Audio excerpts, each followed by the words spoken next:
listening to Wake Up Hollywood with Nikhil Korula and Eddie Pence, right here on LA Talk Radio.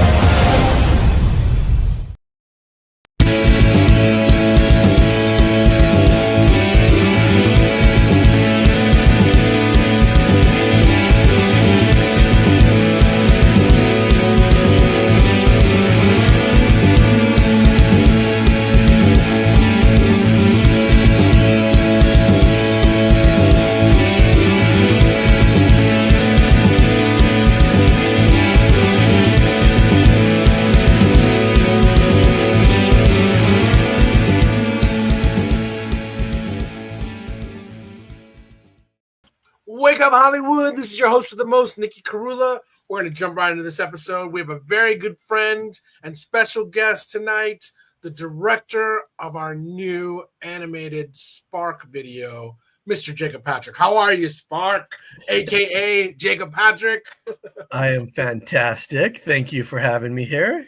Yes, man. It's been a long time coming. You and I have known about this video for a long time. We held on to it for 5 years. And it was time to release it.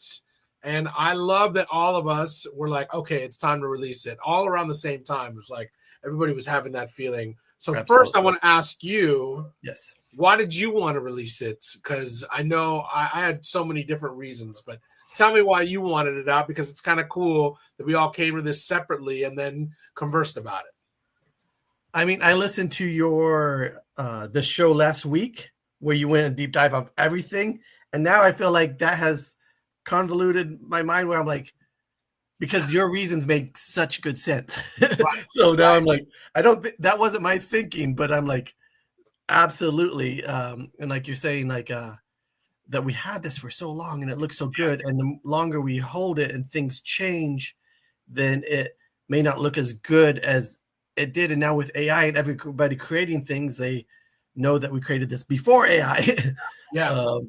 But I mean, it's been hard for us to sit on this. We wanted to share it. We want to put it out there. We did the films festival circuit. A few people got to see it and they loved it. And they kept asking when it's going to be out. So there's just that artistic, creative thing of wanting to share it with the world. But I think mainly because we were keeping it back in smart strategic reasons. And then some of them were just taking too long. So like we've waited long enough. Let's put it out there. Yeah. And the other thing too, I'm sure you felt this too. It was such a good like collaboration, concept, execution of so many people into one thing. I'm like, how much longer can we hold on to this without it just getting dated and looking like it's not as magical as it is? And it's like, it's always now going to be timeless because of when we released it. But at the same time, you know, I always thought we would do this huge rollout where we do like tons of promotion. And it was like, you know what? No, let's roll this out and get this thing moving and get it to people. And it's really cool to see the reaction because you see that these are the people that dictate what studios eventually want. So I feel like the studios may not have the vision, especially because it's a new IP. And they just don't know. They don't have anything established on what this could be. But it's like you're seeing it in the reactions of the people. And it's so cool to see it. It's now at 6,500 plus on YouTube. It's over 25 plus, I think, on TikTok, 25,000. And it's just like, okay, yeah, this is expected that this would have this kind of, you know, response. What are the responses you're getting between family, friends, or, you know, random people that didn't even know that you were working on this? And those numbers are for about a week, right? Yes. So anybody watching this, listen to this later. Well, yeah, some people at work go like, you're working on stuff outside of work? Like, how do you have the time? And I'm like, well, I did do this outside of work in the past, but it's like, no. This we've done years ago. Right. Hanging on to it. And you spent a long time. Let's talk about the first moment because everybody has been asking me like, oh, how did you find an animator? And I remember Lene, special shout out to Lene Shuddy. She reached out to me when I put a Facebook post like, anybody know any animators?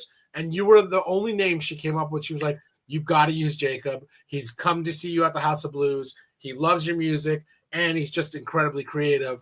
And I remember looking at your stuff and going, wow, Jacob's stuff is really cool. And I sent, I think 4 or 5 animators. I narrowed it down from like 62 to 30 to 5. And I sent 4 or 5 people, 3 songs. I think I also sent you 3 songs. Mhm. I believe I sent you Broken Road, Silent Tears, and Spark. And I wanted to ask you, I don't think I've ever asked you this. What made you think of the Firefly thing with Spark? I was thinking, well, before that, like House of Blues shows. I'm sad House of Blues is gone, but you guys like lit up that stage, like your whole band and the music and everything. If anyone hasn't seen him live yet in his band, go. I loved it. Like, yeah. So I was a fan before Lene connected us, and yeah, love your music. So it's awesome to work together on this. Exactly. And you too, likewise. I was jocking your stuff. As soon as I saw all the stuff you've done with Jimmy Neutron and just seeing your portfolio, I was like, man, this guy's ultra creative. That's what's so cool too. You're in a totally different visual medium than music. And it's like you just get to just be like in awe of a totally different medium. That's what's so great about artists, I think, Yeah, and it's cool we get to collaborate. Like, and it's cool, like we work with different people in the different fields, but also like you do so much when you do your song stuff, but you're always doing like so many other things and you're always on top of it doing it. It's like I love to collaborate with artists that are also have that ambition and that other stuff like going. The other artists are great. Like if you get contentment from doing your art and you enjoy life, more power to you. I'm not saying anything against that. Well, it's so funny that you sent me the Adam Duritz interview because I watched the whole thing and I love that he said that he's like, art, if it's a hobby and it can just be a hobby and it's fun, it's so great. But he's like, for most people that take it seriously, it's not fun. It gets to the points where it's not fun and it's work, and it gets to the point where it's hard and it's just difficult. And I was like, I love that he said all of this because that's what every artist deals with that most people don't know. They see the fruit of the labor, but they really don't know how hard this whole career path is, going against the grain, not going against security, all of those things to kind of make what you want, to just hope people like it. It's like, so when I say that, so go ahead. Yeah. With that, I say that's an additional reason why we call it a job or work, because there's a point where it becomes work and a job, and you got to do the things you don't want to do sometimes, or when you don't feel like it, or well, it's also like reasons. I think I've worked with artists before where I'm like, it's going to be hard. So if you can do this and it doesn't fulfill that much where you feel like you have to put all your eggs in this, highly recommend making it a hobby. And I'm not saying that you should make it a hobby, but I'm saying if you can make it a hobby and it doesn't feel like you're going to bleed yourself dry if you don't do this, then do something else and make it a hobby, because I wish I could do that sometimes, but it's not that. It's like everything is in the basket. It's like, let's go, let's make things happen. And it's just, that's what it is. So I love that you also think of art like that and connect it on that same interview for the same reason. Yeah, and I feel like there's a lot of industries like I also do some screenwriting, so I'm in a bunch of screenwriting groups, and they almost all say that they're like, if you can do anything else with your life and be happy or content, go do that. Yes. So if you can't, then you turn any artist off. But it's just, well, that's the thing. It's not going to turn anybody off that doesn't have that thing, because then like you have that creative need and you right. Yeah. Well, it's like the iceberg too. People see what's above the water. They don't see what's below it. And I think all the work comes from what's below it. And you'll love this quote. I heard it on the college basketball game last night. They said, practice when no one's looking for the moments when when the whole world is watching. And I was like, oh my God, I love that. That is like the coolest thing to think about, because that's what it comes down to. It's like, if you're executing enough when nobody's watching, when it comes time for you to be in front of people, you will execute. So I just love that whole notion. Yeah, there's like those quotes about Kobe, like those experiences of where like someone came down like thinking they're going to be early, and he's already been down there for an hour, and he wasn't doing it for 3 anybody hours to know that. 3 hours. He wasn't doing it for anybody to see that. He wasn't doing it for anything. Like, but there's all that extra work that the people that are really good that they do when nobody's looking. Like, and on this music video, so much time went into it. Right. So much time that nobody's seeing. They go, oh, you just, as an animator, one of the almost anybody I would ever meet would say, "Oh, you should do an animation of me," and like just coming and waving, and I'm like, I just smile, yeah, that'd be cool. But in my head, I'm going like, production wise, like that would cost $50,000 to do the concept, the modeling, the texturing, the rigging, the animation, like all of like, and that would take quite a bit of time. But people don't realize that. And now with apps with that have took a lot of time for them to program them to be able to do things that look simple. Right. So it gives that illusion of certain things can be as quick or easy. Well, the other thing too, it's like I think I was also naive to how animation really works. And you kind of like opened my whole world to seeing how incredibly difficult and detailed. I remember joking with you, like the animation team was like, "Hey, we've got so much to show you. We're so excited." And it was 3 seconds of the firefly flying, landing on the leaf. And I was just like, where's the rest of it? You know? And if we want to bring up some stuff, I started to go through some of our emails and emails with the team before this, like have over like almost 500 emails. Yes. And that's not even talking about the chains within them of all this stuff. So I can share some of that if we want. Yeah. But yeah, like you. Sorry, go ahead. No, I was going to ask you. I wanted to go back to that first question. What was the inspiration when you first heard Spark to come up with this? Because I'll tell you, I saw so many great ideas. No, I'll say this: I saw a lot of good ideas, and then when I saw you write, I got an idea about a firefly that can't light up. I was like, that's a great idea. It just stood out among all the ideas of like, this is what it should be. And then I was just thinking, I never in my life thought my song could turn into a character. You know what I mean? Like that. I mean, I've got chills thinking about it right now. Like I remember what I was feeling when I wrote the song. I remember having the moment with Butch Taylor when he was like, we should do that song when I was just noodling around. And then for it to be finished and then turned into this, it's so cool to see like, wow, this started with just a spark of inspiration and turned into this full-fledged animated world and a world of characters and just such it took that positive message and turned it up to infinity and beyond. So tell me what was the inspiration? What was the moment that made you come up with this? Because I don't think I've ever asked you this in all these years. No, and again, like you said, all these years. How many years was that ago? At least 8. I think it was 8 years, maybe 8 or 9 years. So like it's hard to go back to then, but I was listening to the song. Well, and I realized my entire life I've been fascinated with fireflies. I just think they're gorgeous. I think they're amazing. And with all of that and creating this music video at that time, I had never seen one in real life. What? So that's why, again, they were so magical to me. Yeah. And but I've always like had that fascination with them.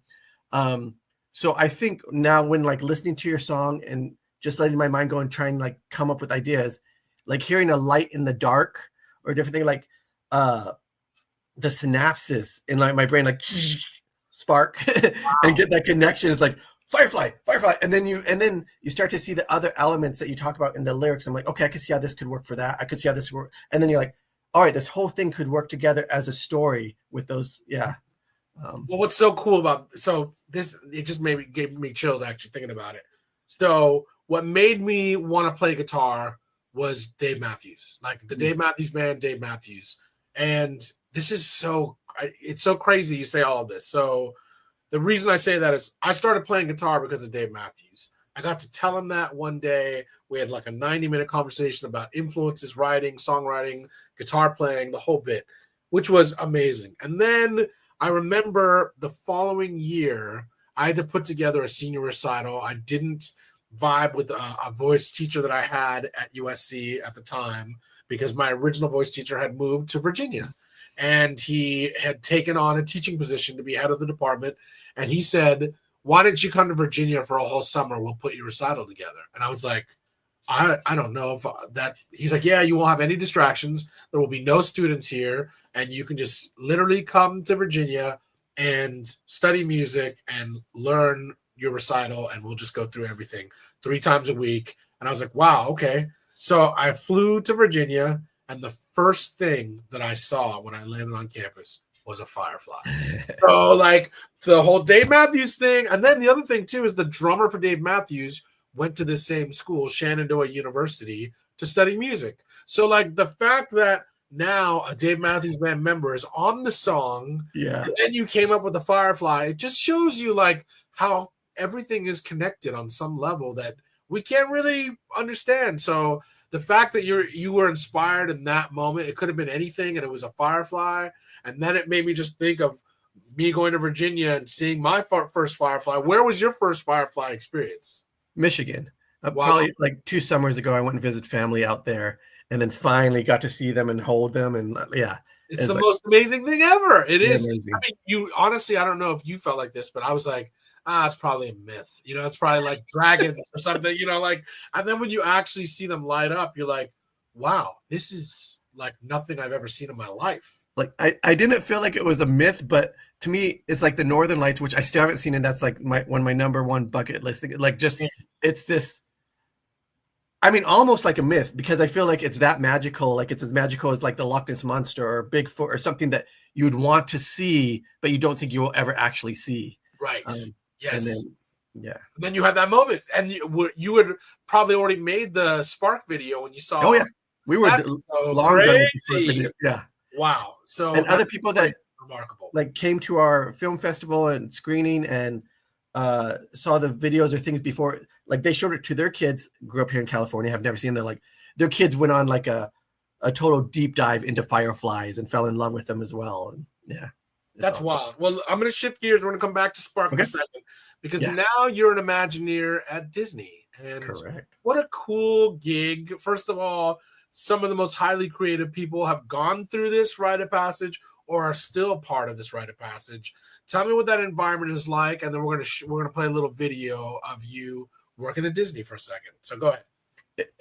It's phenomenal. I work with very, very creative people, very, very smart people, and we all work together to create this thing for like guests that we really care about all elements of it. Some of the people I work with, they worked for like NASA and JPL and different things, like trying to create robots, rovers that are to go to Mars. Like though, that's like the caliber of people I'm working with. Because sometimes people are like, because they know my background in like animation for games and TV and all this stuff, and then I go to Imagineer, they're like, "Oh, I didn't know you're also an engineer." I'm like, "No. I work with very smart people." Right. That I mean, I've done some like innovation stuff on my own, but like I'm working with very smart people that find all the variables, find the limits. I work within those limits, and then later they double check them to make sure we're all safe and reliable and everything. Amazing. So, and like it's one of the greatest places I've ever worked. How the culture is, how everybody treats each other, like, and I came up with some ideas to pitch, and some of the big wigs set time aside to come and like hear me pitch them. And like, how often do you expect that to happen? Right. And that's awesome. Like, everyone's collaborative there. They really respect everyone, like treat you like adults. Like, all right, this is your task. We expect you to get it done on time and turn it in and be the best it can. And they don't like micromanage. It's awesome. Well, let's tell people one of the rides you did at Disneyland. One of the attractions I worked on, which is at both Disney World and Disneyland, is Mickey and Minnie's Runaway Railway. So that's cool ride. Super cool ride. If you haven't been on it, you should, because it's like a throwback and a futuristic ride all in one. I'd say so that one won the Thea Award, and then another ride I worked on, the Land won a Thea Award.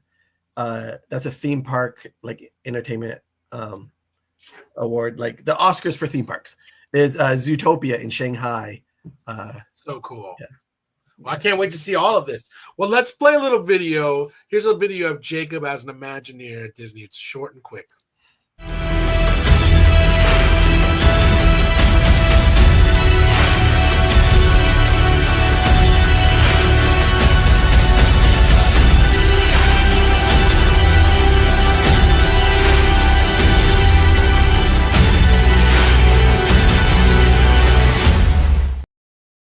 That's so awesome. So I saw Disney did release this video. Yeah, exactly. So it's nothing illegal. As you can see there, like that's not Mickey and Minnie's Runaway Railway. That's not Zootopia. So that's an announced attraction to go Avengers Campus in Disney California Adventure called Stark Flight Lab.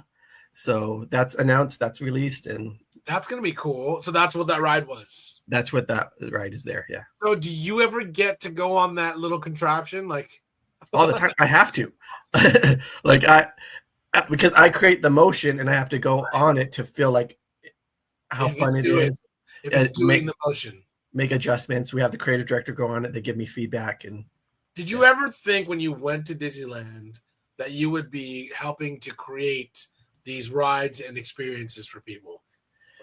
I mean, for a certain point, that didn't cross my mind as an option. Like I loved it. Like I loved like going on Peter Pan and looking down and like feeling like I'm flying and that looks like a city down there.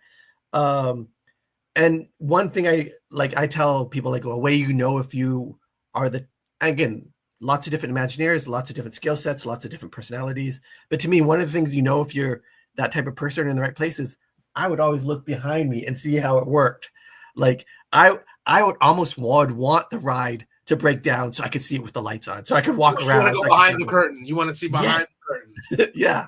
That's cool. That's well, it's interesting too, because you took a bunch of the writers for the screenplay we wrote for this when the ride debuted, and it was such a cool thing because, you know, to see the ride that you've been working on for so long. You went to another theme park, you went to Disney World first, unleashed it there, and then to come here and do it. It just must be a cool feeling just to be like, oh yeah, one of my creations is now at one of the biggest theme parks, if not the biggest theme parks all over the world, you know? Yeah, that's one of the many perks of the job, is to be able to share it with others. And I've worked on games that people love. I worked on movies that people love, but even movies, they're in the theater for a little while, then they might be released. Well, before it was like DVD or VHS, and they're only in like the zeitgeist for like 2 years or something. Unless it's a classic, then they fade away. Where this is going to be at the parks, who knows, 30 years, 40 years more, and it's going to be some people's favorite rides. Right. That childhood memory that gives them joy. And it's like, that's, yeah. Well, it looks like a storybook, like cartoon, you know, it's like, it gives you that storybook cartoon vibe right when you get on the ride. But the coolest thing is also like the animation parts of it. You see, like, there's movement parts of it that make it kind of a spectacle. It's just a very, like, it's a crowd pleaser, you know. It's a very fun ride for all ages. Like, kids will love it, adults will love it, and they're all going to have different experiences on it, which is super cool. And that goes to again, the entire team, like, that worked on it. A lot of people worked on it to create that vision and execute it and stuff. Yeah. Well, let's shift gears back to Spark, because I'm excited to play this too. But yeah, let's talk a little bit about what went through getting this, you know, kind of across the line, which, you know, I remember that one conversation we said, hey, we have a problem. The animator that we've been working with in India, he has passed away, and we have no way to get in contact with him. And somebody called and left a message. They left no contact information whatsoever. They never called back. And so we were like, great, we got this cool idea that we've got some things that we can show, but, you know, and it's funny, I was trying to look for that email. I can't find those old emails of the original footage. I don't know if you ever still have those, but I found some of the emails, not the original footage. I have one of the animations. I have some of the earlier rigs, some of the in progress stuff. But we were using Dropbox. And so a lot of we have links. We were sharing links and links and links. So a lot of those things were there. That's no longer there. I'm sure I have them in one backup hard drive. Sure. But I haven't. Yeah, same. Like, I thought I downloaded it. It's probably downloaded somewhere on my computer as some weird file that we're still, like, I haven't named, or who knows, you know, for yourself, for Reminder Me and anybody else out there, a lot of the hard drives we have, they do go bad. Yes. So you want to get another hard drive and back that one up onto the newer one, so that you don't lose your data. Yep. You know, one of the coolest things you did too, that most people, I don't know if you have this too, you did a storyboard version of this video, and you sent me a video, I think it must have been a minute long, of you doing drawings of the whole thing, putting papers and narrating the music video. And it was so cool. I was like, when I saw that, I knew where we were going with this concept. So I don't know. I saw both of those links in the emails right before the show. Right now I was looking, one says animatic and one says animatic with commentary, but the links don't work. I was hoping maybe a small version of the video would be in one of the emails. I couldn't find it. Well, do you remember doing that storyboard? Like, How long did that take you to do? Just to give an idea, like because there was some time put into it, even if it was just drawings of certain things. You had to have taken some time to do it. Yeah, I remember doing the animatic for sure, and the time. And if people see it, they'll see it's rough images. It's just to get the story across, the point across. I don't remember the time frame. At least a couple of weeks. I was just going to say, I think it was about 2 to 3 weeks. Yeah, and you could tell there was time into it because you put detail in the drawings. It wasn't like stick figures. Like I probably would have done stick figures because I can't draw, but you put details in it and you put images of like zooming around a jar. You put a hand. You did all of these things that are now in the finished image of the video. It must have been kind of cool to see that first. And you were the first one to tell me, like, I think it's done, man. I think it's finished. Check it out. And I was like, okay. And I remember watching and being like, holy shnikes. This took so many years to finish, and it's now finished. And then we held on to it longer than it took to make it. It was I know that, especially for you, that must have been so hard. It was hard. I mean, it's hard for all of us, but I think especially you. Yeah, because I couldn't wait for people to see it. And it was like also the record was 10, 12 years old now, that we did the video for. And it's like we were hoping to release this in 2015, 2016. And it got finished in 2019. I know. I saw some of your emails from even before that. You're like, "Hey, I'm at Tribeca, or I'm at this. I want to release it by Tribeca. Do you think we can do that?" and stuff. Like, and you know what's crazy too? It's like there are so many. I remember trying to get this into Sundance, and they were like, "This is phenomenal. It just doesn't go with all the other themes of all the other animated segments we kind of put like accepted." And I was like, that's so dumb. I know I'm going to go see the animated portion of this and know that Spark is better than everything that and it was. It was like, how did you not choose this? I don't know, but that's how people are in this industry. They may not have vision, but it must have been cool, when we saw it together in the LA. That was so cool. What was the theater in downtown? LA Regal. The LA Regal did a film festival, and we got to see it for the first time there. And you know what? I remember, I don't know if you remember this, but I remember it. Your dad was like, "That's a great song, Nikki." And I was like, "Thanks." Thanks, Mr. Patrick. Like, it was just that cool that he was so candid in that moment. Yeah. And it was like all of our friends and family in that place watching it together. And it was such an emotionally cool thing to share that with. And yet we still couldn't share it for another 5-6 years, which is crazy. Yeah, and then in India, it screened as well, and we created our own little videos to like thank the people over there that they played, and still. Yeah, and know this. I didn't talk about this last week when Diane interviewed me about all that went into the producing and the music side of the video, but it got into a really cool festival in Portugal, and we went to Portugal, and they bust in 300 kids from all around Portugal, and as soon as the video started, all the kids started clapping their hands to the music and watching the video, and after the video had played, they all said again in Portuguese. And I had some friends that were Portuguese. They're like, "Oh my God, all the kids are saying again, like play it one more time." And I was like, Jacob should have been here for this. You should have seen that because it would have. It was emotional. I was watching it going, these are the new futuristic minds that we're trying to reach on some level too, not just adults. And it's just so cool to see how they responded to it. And I know that we'll have that moment someday when we make this into a movie. But right now, kids are enjoying it. Adults are enjoying it. People all over the world are enjoying it. How does that make you feel for all the years and emails and notes that I know that you put into this now that it's finished and it's out there? It feels really good. and again, like now, like, yeah, like I just sent it to somebody. Like, I'm like, did you know that we did this? Did I share this with you? They're like, no, you didn't. I love it. And they'd like even send more text saying how much they love it after that. Like that one wasn't enough. And it's so awesome. It does feel really good.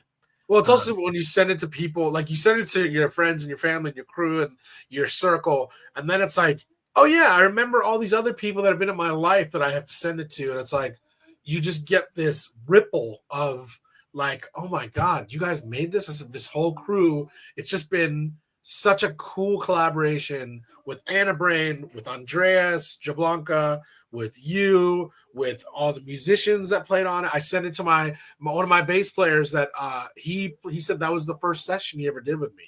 And I was like, that's so crazy. Of course, it's Spark. It's like everything was about this spark of creativity. So of course that makes total sense. So what's been the cool? Sorry, go ahead. Well, I was going to ask you. I just want to say like, and you were like one of the best people to work for because like thanks, man. Being a creative yourself, you're like giving that creative freedom. Like we said something, you're like, love it. We said something, love it. And then sometimes you have, I need a little more warmth in the eyes or different stuff, but otherwise love it. Well, I mean, I think you have to let creators create. I think that's what makes the environment so much better than if you're nitpicking something that's not really going to matter. You know what I mean? And for how long everything took to, like how patient you were, like that was, So well, the funniest thing too, it was kind of like the money pit in the sense of like, how long is this going to take? 2 weeks. You know, that it was like the big joke was how long? We didn't say 2 weeks, but we said much shorter than it actually happened. That's for sure. For every stage of this, it was 6 months. Let's say 6 months, and it always took 3 or 4 times longer. But what is so exciting is you realize that time is a little bit of an illusion when it comes to something like this, because you can say 6 months, you can say 8 years, but when you actually see that it's finished, all of that time that kind of blurs and becomes non-existent, and all that's left is like how much time was put into it. You can tell in every detail of the video, from the wings flying to the lights glowing. And I wanted to ask you, I don't think I ever asked you this, how do they make the light buds glow? Like, how do you animate light like that? Some other very, very smart people who develop the software, taking into consideration how light actually works, program that into the 3D animation software. So it radiates it, and then you'll hit render, and there's different methods of doing render, but it basically sends all the light beams, have them all bounce, and it captures that. Explain rendering for people that don't know what it means, because that is a term I had to learn while we were going through it. I should look it up. I'm trying to think if I have. Can I share a couple examples? Yeah, absolutely. Go for it. All right. Let me look to present. Let me share screen. Oh, I shouldn't. This is cool. You're going to be the first person that's ever done this. Okay. Share screen. And let's see if it works. I don't even know if it'll work. So do you see my screen? Oh, yeah. Hold on. It's loading. Yep. I see it. All right. So you said renders. So here are some early models of the characters. Oh, it opened on a different screen. So different developed ones like of Spark, early versions, Buff, early versions of the model. So this is the model, a 3D model, doesn't have textures, not rendered. I mean, this is actually probably rendered just in grayscale. That it's hard to describe. Light. It's almost like if you do a sketch with a. It's almost like if you do a sketch with a pencil, and then later you come in and you fill that in and you clean up with colored pencils or paint or something. Right. Like that's kind of the difference. So this is just a play blast. Like they've already done the colors for it, but you can see the pixelation there. This is just a rough representation of it. And explain grayscale for people, just like that's the primitive version of trying to put everything for the model, correct? Yeah, this is the gray model without colors applied to it and details of the colors. You can see here they added details of these veins in the wings of the different color that go along with the firefly. But also you see white here. There's also a different, what we call a texture, which is an image that's going to be black and white. That's going to make those parts, the white areas, more clear, more transparent.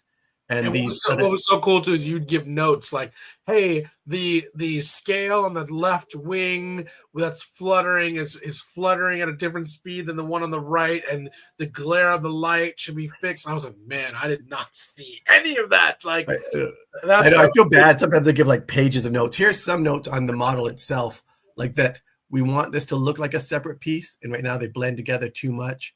The other character didn't have this ridge around its arm. Right. Also, similar thing. We don't want this blended together, so they feel separate. Here's the depth of the mouth differences. This one, like the geometry looks like it's going straight, cutting through the other geometry. So we need to add like a lip or an edge so it looks like they're physical pieces and not can't just go through each other. Those are the details too. I think people don't realize that go into all of this. It's like it's such an amazing amount of detail. Even other stuff, like you see this going around the mouth, like how the people model it, depending on how they model that, is going to see if it moves right once you actually have it moving, or if it'll break and look wrong. Well, one of the coolest things too is when he mouths the word "wow." It's like you see, oh wow, like you see the same thing and you're experiencing the same thing as he comes out. It's like that wonder of being born. It's like, oh, you come into the world like, oh wow, this is what it looks like. And with that, here's like us doing tests with the kind of the rig to see how it moves and the textures to be able to do some of that stuff, testing like the eyes blinking or not. So here's the rig. Here's some of the controls.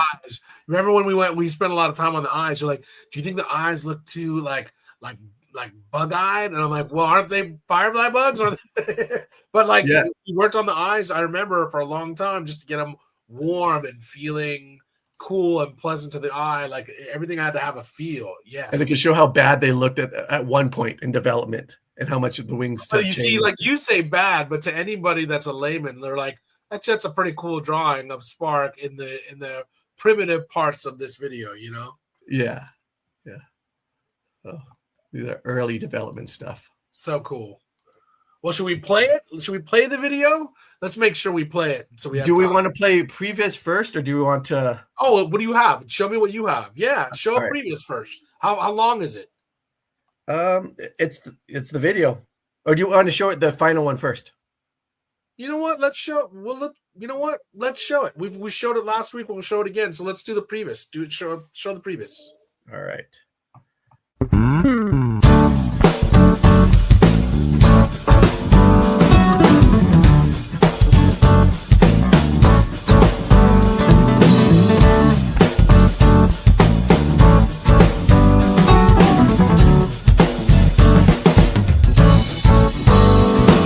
Whenever I'm in trouble, don't you count me out. 'Cause I've been wondering what the fuss is all about. And lately I can see I'm just a face in the crowd, with the melody in mind trying to scream out loud. Do-do-do. The time has gone to allow someone to be a light in the dark.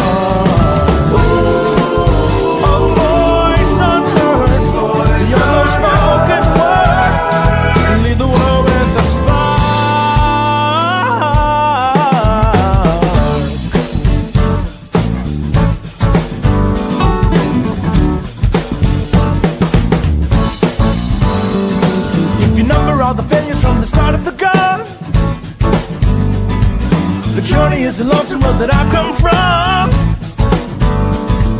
but only I can see the possibility of breaking down the walls of better harmony.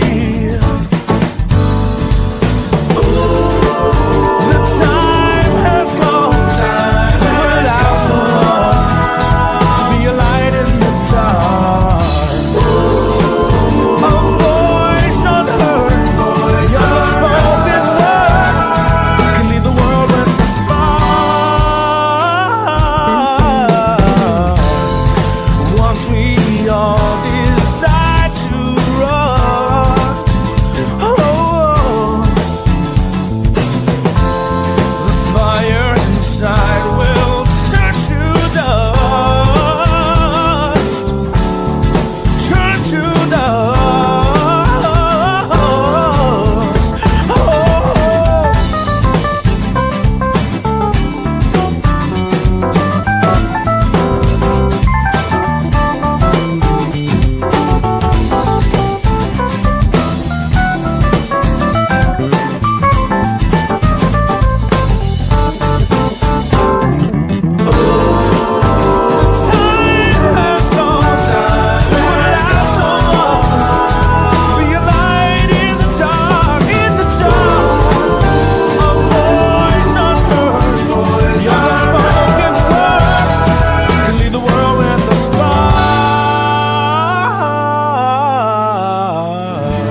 So awesome. That wasn't the previous. That's okay. We played the final one first.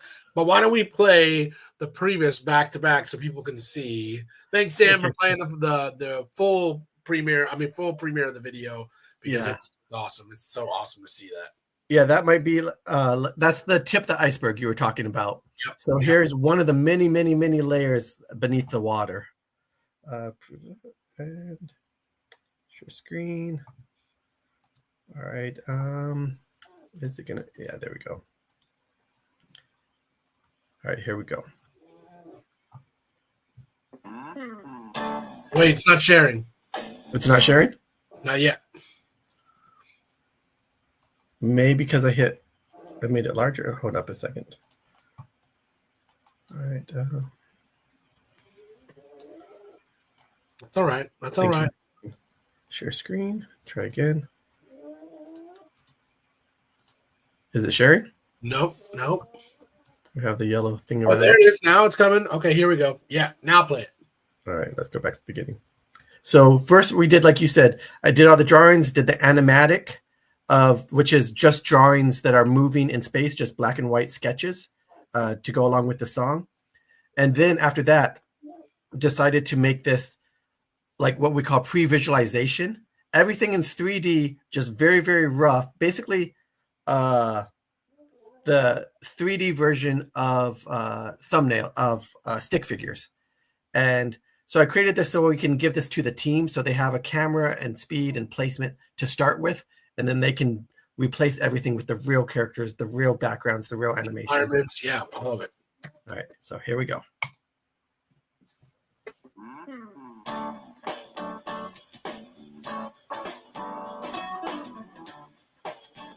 Forgot about this. Yeah. And just what you need. It's just the only things you need. Like there's going to be all these other details, but they're not needed to tell the story. So we leave them out for now.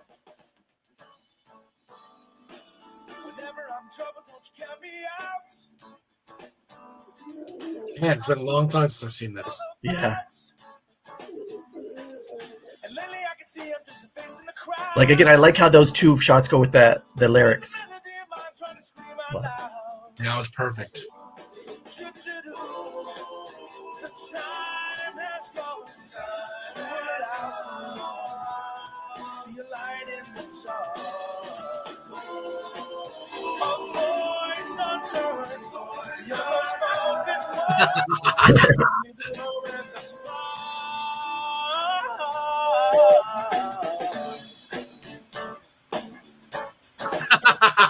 That's awesome. Hey, hey. If you number all the fingers from the start of the gun, the journey is a lonesome road that I've come from. But only I can see the possibility of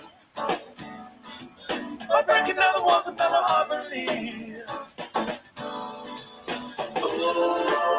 The time has gone. Somewhere out so long. To be a light in the dark. A voice unheard. Your spoken word. Lead the world with the spark. Once we all decide to run. Oh, fire inside will turn to dust. Turn to dust.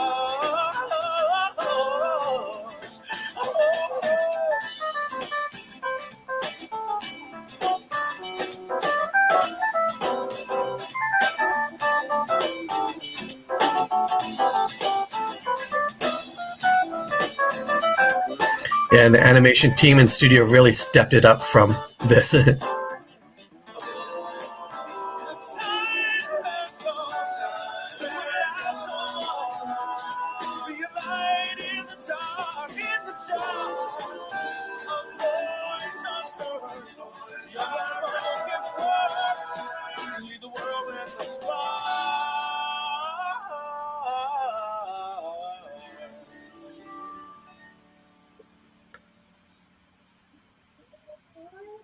There it is. So awesome. Man, it's been so long since it was probably 7 years ago, Uh-huh. maybe a little bit more, where we kind of okay, yeah, this is cool. This is what it's going to be based off of. It's so crazy to see that now, after we lived with that version for so long, for that to be the kind of like the template, you know? Yeah, and then you'd get little pieces of, like you said, a 3-second shot, a little shot here, and so we'd have that whole thing, and we'd just start filling in the different shots till it like. I'll tell you the all one of thing it. that really made me respect animation and animators so much, because the amount of detail and work that goes into this, and it's like it could be you could spend it all day just doing this. You know what I mean? Like, Yeah. tell people what that's like and the detail and time that goes into that. So many of my friends have said, "You have such a fun job. I would love to watch you work sometime." And I'm like, "No, you wouldn't." They're like, "Yes, I would." And then they stand behind me as I do it for 2 minutes, and they're like, "That is so tedious. I could never do that." And you're like, that's what I do. And you're also, let me ask you this too. You know, they say that great art is kind of abandoned at some point. Like, you know, when it's finished, it's abandoned. When do you know when something is ready and finished? You come back to it and you're like, because you know, you can always tweak little things, but there's a point where you're like, I think it's good. Let's leave it. The deadline. Just kidding. Yeah, that's right. As much as we hate deadlines, they are very useful. Right. But even in that right now, we're watching, like, there's a couple things that stand out to me. And like one is like a note I know I gave, they didn't quite hit. And we're like, oh, no one else is going to notice. Okay, we'll let it go. Different things. One thing I find out with animation in particular, because we do get into the weeds and the very details, like, and sometimes you'll leave at night and you're like, because you've just spent too much time and you have to go home. And there's a part that's annoying you and bugging you. And then you come back in the morning and you go, I don't even see that now. Like, you get fresh eyes, and that little thing that you were focusing on doesn't matter. And then the alternative is true, where sometimes you'll love and you're like, yeah, that's great. And you come in the next day and go, whoa, how did I miss that? Like, you were too close to it, and it's glaring. Well, that's also a part of it, like making art. It's like, it's micro versus macro. It's like you're either looking at it like this or you're looking at it like this, like, oh yeah, it's much better. Oh, I see that now that I didn't see. It's like so much of that perspective comes from like distance, and then just also getting up in it and just trying to be close to it. So how do you find that balance of like when you're most inspired to work? Is it middle of the night, burning the midnight oil? Is it during the day where you're like, yo, this is where people are functioning and I'm able to have other people work on the same things together? When are those moments for you? For myself, it's usually through the night. Now, okay, undiagnosed, except by all my friends, about having like ADD, HD, or any of that. So I feels like at night, I'm tired enough where my brain calms down enough where I can focus and there's less distractions, so I can just go into the mode and then just keep going through the night. Well, I love that you said that, because I think I've told you this story of Salvador Dali would have a spoon, and then he'd leave a plate and he'd sit and wait until he started to fall asleep. And as he fell asleep, when the spoon hit the saucer or the plate, that's when he would start painting, because he knew that he was like egoless, because he was sleepy. He knew that he was able to like tap into the surrealism that he was kind of trying to convey. So I love that you kind of feel that less of the thoughts, and maybe it's the ego or whatever it is that's just dissipating enough so that you can be focused and be the artist that you are. Do you feel like that's what it could be? Possibly, yeah. Like, I was surprised to hear that story. I don't think I've heard that one, because I've heard a very similar story of Einstein, that he would like sleep and hold a rock or whatever, and then, or not a rock, I forget the object, but so that if he dropped it, he would wake up, and to get in that space of theta, I think what they call it. So a lot of people might experience this when they're in the shower or on a walk, and that's why you have those great ideas then when you first wake up or right before you go to sleep, and you don't forget it and you don't have time to write it down, because you're in that moment between sleep and wake, kind of in your mind. Awesome. Yeah, and my friend Brent Paschke, he told me that Pharrell Williams likes to listen to tracks of water. Like, he'll just listen to like water, and then he'll start composing in that place. So it's like everybody has this different way of getting there. For me, it's also in the middle of the night, unfortunately, because it's like uninterrupted. It's like the world is sleeping, and I can be up and creative, and that's what I love. And I also think it's also because I'm less ego, less things. You get hyper focused and just do the thing, you know. With Pharrell Williams, have you seen Piece by Piece? Loved it, so good. Like so, for everybody else out there that haven't seen it, watch it. And one of the great things is you see he was already doing it for years before he got this like base level opportunity that he thought was going to turn into something. Then he's doing that base level stuff for 5 years. People there are still not giving him a chance. And so then he had to leave and still do it on his own. So again, the stuff below the iceberg, people just see him and see his success and don't know all that other steps and all those levels and stuff they had to deal with and fight through, where so many other people would have gave up or not be willing to do. And that's what it takes. What is that place for you? Like when you get to that place where you like have to power through, what is the motivation? What is the inspiration that helps you create and get through that? It's more difficult for me now. I'll admit that. And I don't know if that's age or if that's all the new distractions we have of streaming services, social media and stuff. So it's much harder for me now than it used to be. But back in the day, I think it's, again, having, as other people say, why, or a goal that you really want. And I wanted to be a character animator for feature films where I was working 60 hours a week on a game animation job with an hour commute each way. And so I would come home, my son would already be asleep. I would like lay in bed with my wife till she fell asleep. And then I would get up at like 10 and still work till 1 a.m. and then go do it good because like I wanted that other thing that I didn't have yet. Even though I reached a level other people would call success, I still not where I wanted. So I knew to get there, I had to put in extra time. And that's where it's interesting too, because it's like most people and even partners, even whatever your support circle is, it's hard for them to understand what this is that we're going after because it's not scripted. There's no stepwise motion. It's not like connecting the dots to get to this thing. And, I saw this, I had Justin Boo on the show about 6 months ago, and he said something so cool recently. He said, art is not easy. And it's like, if you're still creative and still doing it and still driven when it's hard, that's when congrats, you're an artist, because that's it. And it's the same thing that Adam Duritz said. It's like, it's such a relief to hear people that are such highly creative people that say it out loud, because you may only see a fraction of their success and it's that tip of the iceberg. So I love that you kind of also draw from that. You're very inspiring. Do you see characters like this in your imagination all the time? Do you see like nature's animals as animated characters? Tell me how that affects your psyche and what you're seeing in your imagination from time to time. No, everything in the world all the time. I almost want to create a book or something on creativity and give them like an exercise, like, because many of us, and it's normal and it's how the brain works, take so much of life for granted. Right. Like it's just, so I like to give almost example of like the doorknob. Like that's something that we all take for granted, but it's like, how could we improve that? Or how could that be different? I mainly use voice recording on my phone to capture ideas.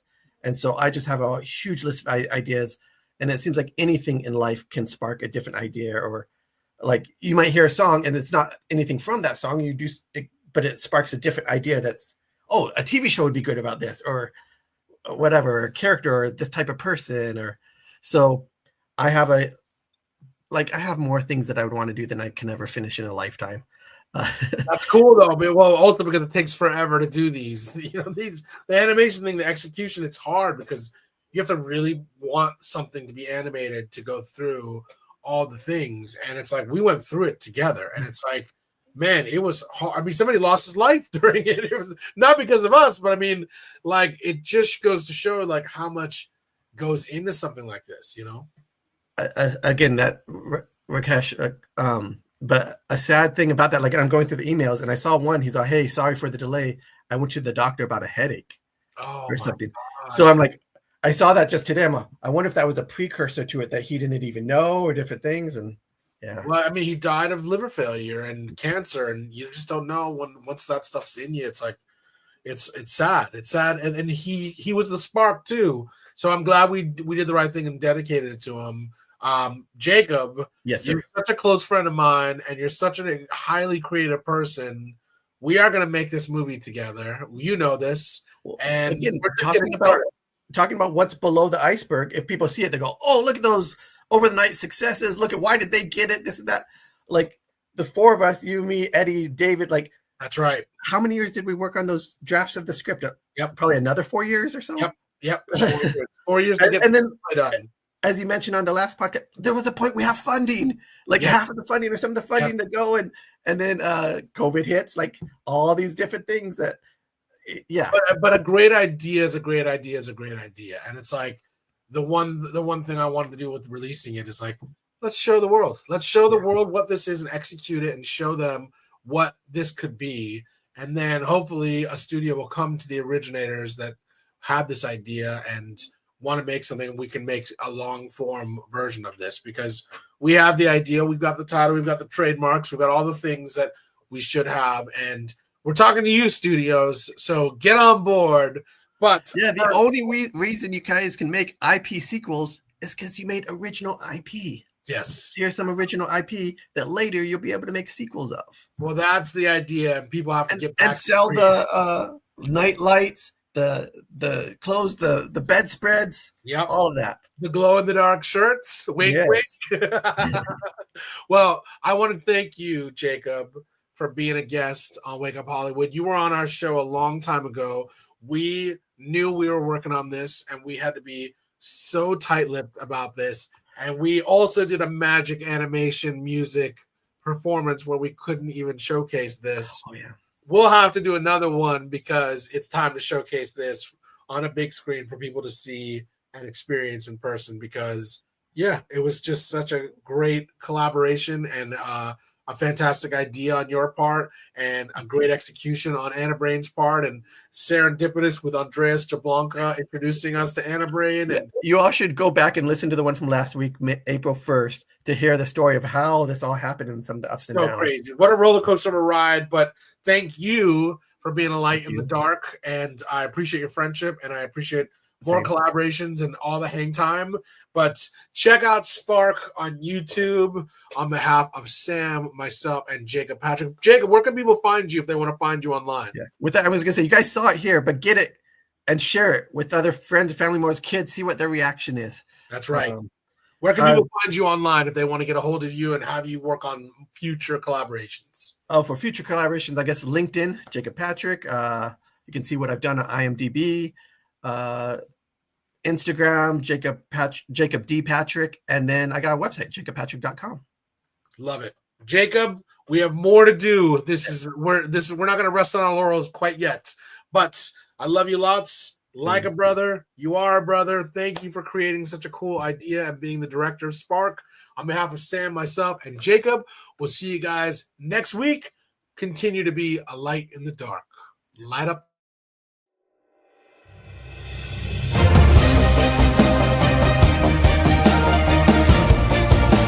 You're listening to Wake Up Hollywood with Nikhil Korula and Eddie Pence, right here on LA Talk Radio.